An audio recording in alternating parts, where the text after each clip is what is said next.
Beautiful guys, we are here at the highest and most beautiful waterfall in Zimbabwe, the Mtarazi. We just want to zip line guys across this beautiful waterfall. Right, mkomongo. Sekutara kwendaita, let's just sit. Right, nice, ready? 3, 2, 1, go.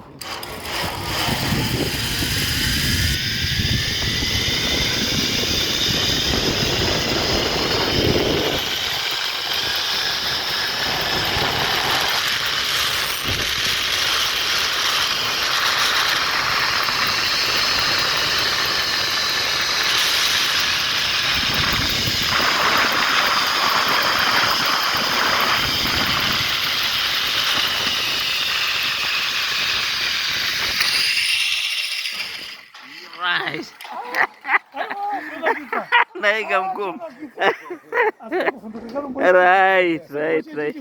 Exactly.